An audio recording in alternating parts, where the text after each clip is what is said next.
Redistricting is one of those issues that isn't visceral with anyone until people learn about it. And what they learn after studying it or hearing about it is that it sort of rigs the process.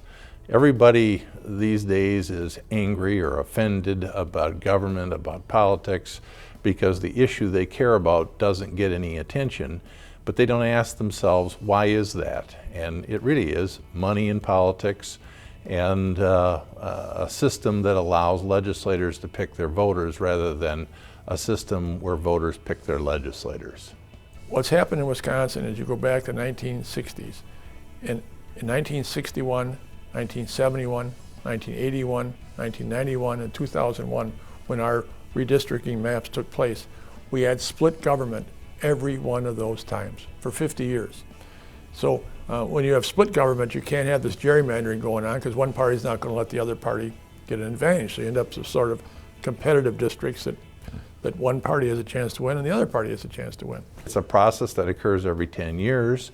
And so it's always a part of the political fabric, and both Republicans and Democrats have misused it over the years.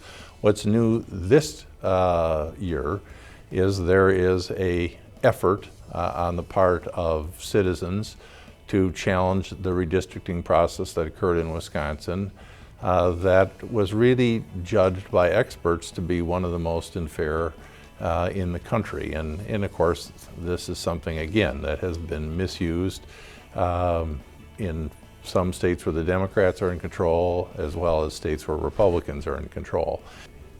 If either party has total power, they can't resist the temptation to draw the maps to favor their party. So it's been hard to get the public, and I think they're gradually waking up and realizing this as they see more and more of their legislators be uninterested in the general opinion of their district and just voting ways that are contrary to the general interest of their district. We have to get out to the public what gerrymandering is and the harm it's done, namely lack of competition within districts for political offices. So there's no middle ground anymore. It explains so much why our Congress at the federal level and our state legislature doesn't really care about many issues other than on their side and what they want. There's no reaching across the aisle, and that's very much of a sad thing. We have to turn that around. It's like Dr. Martin Luther King said, are we going to have community or chaos? And unless we as a country, as a nation, deal with this issue of adequate funding for education, we will have chaos. I think the gerrymandering of our state has created that fear of people that are wanting to work on both sides of the aisle and wanting to work with members of their opposite party are afraid to do that.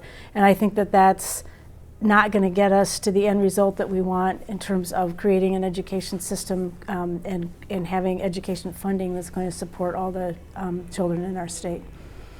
It's frightening to me that we're in a situation now where citizen votes don't necessarily mean as much as fundraising, corporate fundraising for elected officials, and how that plays out with redistricting I think is going to take voice and meaning away from our citizens.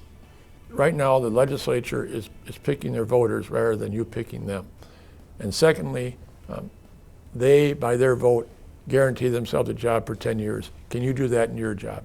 The more we can focus on the things that are making people angry, the rigging of the political process, the money in politics, the better chance we have of getting back to actually solving the problems that face this great nation and great state of ours.